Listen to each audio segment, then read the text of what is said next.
how to upgrade a 13-inch MacBook Pro with a lot of memory so that you can prolong the lifespan of your used MacBook Pro. Excellent guys, welcome back to my channel.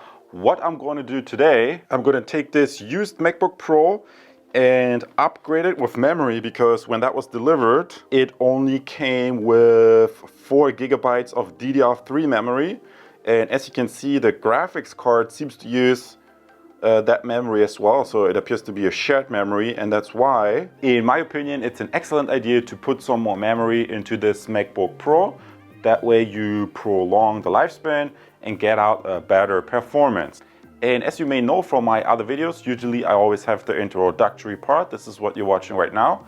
In part 2, what I'm going to do is a performance test before. So we're going to jump into the MacBook Pro, run a performance test. I think I'm going to run Geekbench and maybe take a stopwatch and look at the boot up time.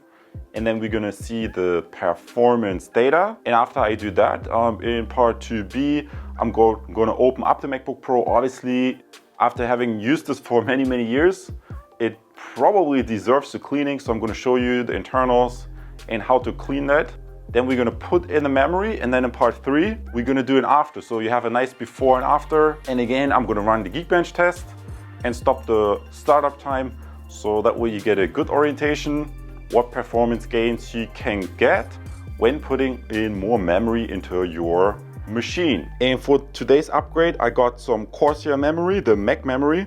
And here it says 2011. Obviously, there are different MacBooks. So what I did before, I went online and I compared on iFixit.com how to upgrade this machine, and also I looked at everymac.com, and that can be useful simply because there are different Mac models of these Mac Pros, and I have the A1278.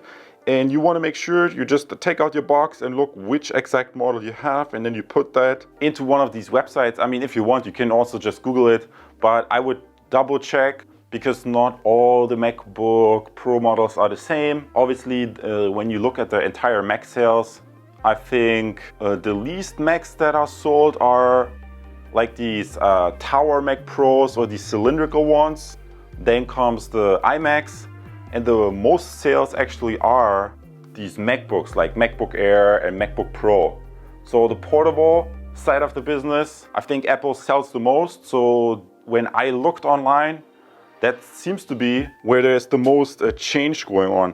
I mean, this one you can very easily upgrade, you see here. In essence, what I found, the older models seem to be have a tendency to be easier to upgrade than the newer models. I think in the newer models, they made quite a few changes where they put stuff directly soldered onto the board. So if you have a newer model, it might be more difficult to upgrade or impossible. So please double check if you have a different model. But having said that, guys, let's just get rolling. One thing I forgot, what I'm going to do, because the MacBook is pretty old and has a still hard disk drive. Right now, I'm going to make 2 videos. This is the first, it's the memory upgrade. The second video that I'm going to do is the SSD upgrade. And then I think I'm also going to do a third one where I show you how to create a bootable installer. So you're invited to check the second video as well, where I do the NVMe upgrade.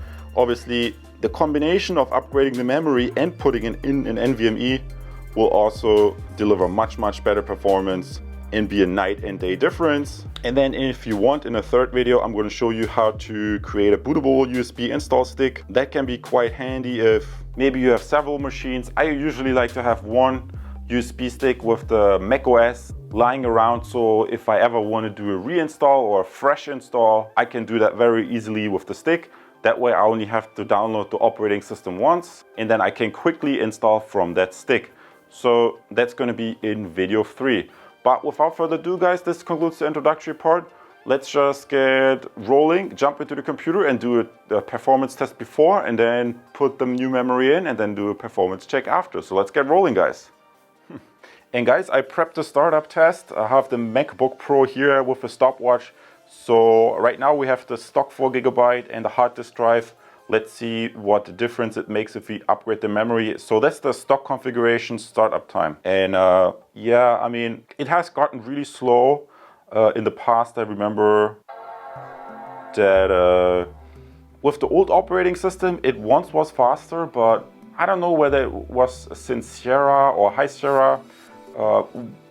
Once we did an upgrade and then it became slower. So suffice it to say, 4 gigabyte and a hard disk drive is not cutting it anymore. So let's see how long this takes. So as you can see, it literally takes forever, 1 minute, 13 seconds. Okay, fair enough. I stopped it a little bit too late there. That's strange because I stopped the time once before and then it took longer, 1 minute 30. So not sure what exactly the reason is between the different boot up times. Anyway, it's quite long, so let's jump into the computer and run a Geekbench test next. Now, excellent guys, I downloaded and started Geekbench. So right now you see it still has the 4 gigabyte 1333 megahertz DDR3, and I'm simply going to run the CPU benchmark because that is going to give me a performance score as well as down in the results the memory bandwidth. So let's quickly run that test and see how it performs. And I'm going to share this with you in just a second. When the test is finished, this is going to take a couple of minutes. Now guys, here we go. The test has finished. 2960 and 5538, and you see it's still the 4 gigabytes. Let's scroll down and see the memory bandwidth, and we see memory copy 3000 points with 8.59 gigabytes per second, and then the memory bandwidth 2800 points approximately with 15.3 gigabytes per second. So that's very interesting. Maybe that's going to stay somewhat similar. Obviously it's going to be the same memory type, although I think the one I replaced it may be a tiny little bit faster. Overall, you keep in mind this is just a benchmark, mostly focusing on the CPU, but I like to run this nonetheless because I'm kind of curious. So this is the before. Let's open up the MacBook Pro and put in the memory, and let's jump to part 2B. Excellent guys, we jumped to part 2B. I'm quickly going to take the back cover off, and then we can put in some of this Corsair Mac Pro memory. You also will need a small Phillips head screwdriver, and let me quickly zoom in for you a little bit here so that you can see this a little bit from close up. Obviously these small Phillips screws, and that's maybe a little bit tricky when you take them out. That's my recommendation. Maybe you also know this from my iMac upgrade videos, that Apple has a tendency, sometimes they have different lengths of screws. So make sure you stay organized. What I like to do is I take all the screws out and then I'm putting them in exactly the same spot somewhere next here out of the screen. And then when I assemble the back panel back on, I know exactly this was here, this was here, this was here. So let me quickly do this, and then we can put in the Corsair memory and clean out this system. So I'm going to be back in a second after I taken out all the screws. We can now carefully take this cover off to put in the memory. You just lift this carefully up from the back, and as you can see, there is quite a bit of dirt that collected in here, dirt and dust. So not sure how well this shows, but I think it's best to use the compressed air and blow this all out. That way, while we are at it, we have a much nicer and cleaner system also. And guys, obviously if you work on these electronic devices, please be careful. Don't just use a wet towel or something. The devices, they don't like water, or also don't use any aggressive chemicals. I have here some display cleaner which I'm going to use to clean that backplate, and then for this other one I think I'm going to use this compressed air, and that should work pretty well. And guys, wiping a little bit this clean, quite a lot of dust collects, as you can see here. So I'm going to get rid of this nasty gunk, and then we can finally install the hardware. But obviously the cleaning, while you're at it, you should really do that thoroughly as well. And only one thing that comes to mind is I'm really not the biggest fan of Apple making the devices thinner and thinner and thinner. And I really think you should be able to have a certain degree of thickness, and then you should be able to access your parts for maintenance. Because what happens if someone has to use this in an environment, maybe where there's more dust, eventually it will collect inside. And what happens if you can't maintain it? Then you always have to go to the Apple store, or you can't maintain it and it breaks prematurely. So after all, I mean, these these MacBooks, they are more expensive than a normal computer, so I think you wanna design this in a way that you can do your own maintenance ideally on it. And I'm back, guys, for you, and as you can see, let me move this a little bit in the middle. I did a pretty good job cleaning this all out. As you can see, everything is nice and clean, prepped for the upgrade job. So let me quickly flip this around so that I can access the memory here a little bit better. And I took also the 16 gigabyte modules here out. So let me quickly show you. Just flip this here and it comes out, and you can pull it out and then replace it with the upgraded memory. And for installing the modules, it's pretty much the same thing. Let me quickly zoom in so that you can see this memory slot right here as well. So it's two modules on top of each other. You just press it in and it flips into place. Very easy to do. So that's really all you have to keep in mind when doing the memory upgrade. It's fairly easy. So let's do the speed test before and after and see how this upgrade performs. Now, guys, I installed the new memory and it's really just the memory upgrade. So let's quickly push the startup button and run the speed test again. I'm pretty sure that if you want to make an upgrade, I would almost say the SSD is more important than the memory. Although I think the best is really the combination memory as well as SSD. So my guesstimate, the boot time is going to be almost similar, but obviously High Sierra needs a certain amount of system memory and the system will run smoother, having, I think, at least 8 gigabytes. I was generous and I put in 16 instead of 4. So that should give later on down the road a massive performance increase. Obviously, it's going to be faster. I mean, right now the data still has to be read from the hard disk drive into the memory before the CPU can work with it. So that goes to show that if you're only upgrading the memory, it's not going to be much faster. So let's say 1 minute, 10 seconds. And we're quickly going to log in and I'm going to look at the system settings, whether it has detected the memory correctly. And I'm also going to run the Geekbench again. And then we're going to see the difference. And now, guys, before starting the performance test again with Geekbench, let's go to the About This Mac and see whether it detected the memory properly. And yes, you see 16 gigabyte, 133 megahertz DDR3. So that worked out pretty well.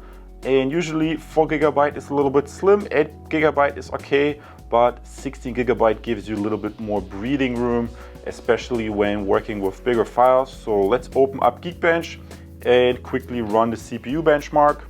And my estimation is that when it comes to the performance, obviously it mainly measures the CPU. So that shouldn't be that huge of a difference.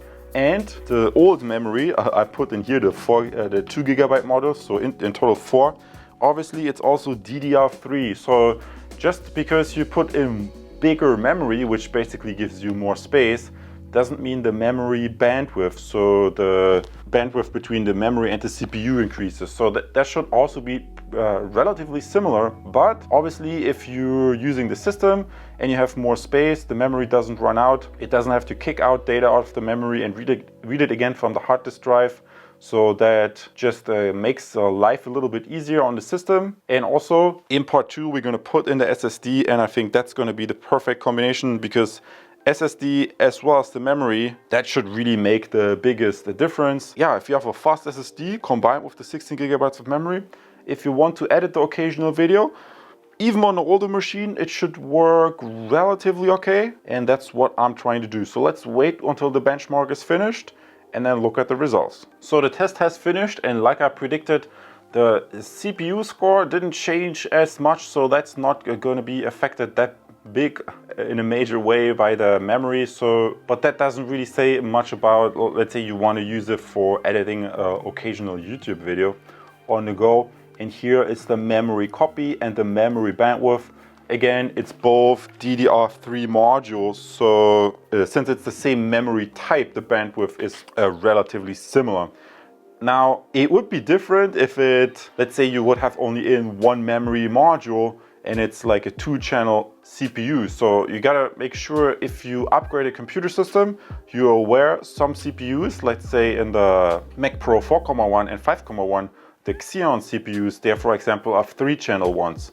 And then the newer CPUs, they even have 4 channels. So my guess is this is a 2-channel, and since it's 2 modules, it still is 2 channels. So what I'm gonna do just now, we're gonna jump to part 4, and I'm comparing the numbers before and after once more. And then we're gonna jump to the second video and upgrade the SSD as well and run the speed tests again and the boot up time.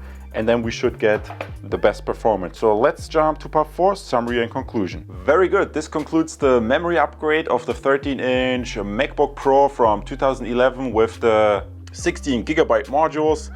As I told you at the beginning, please be a little bit aware of that I have the 2011 model. So if you have a different model, that might be a different process for you. Not all MacBooks are upgradable, but you can if you want. Check out the 2 websites. I think I mentioned that before. The first is ifixit.com. There you find a bunch of useful tutorials, step-by-step, how to upgrade different Mac modules. They have a big library.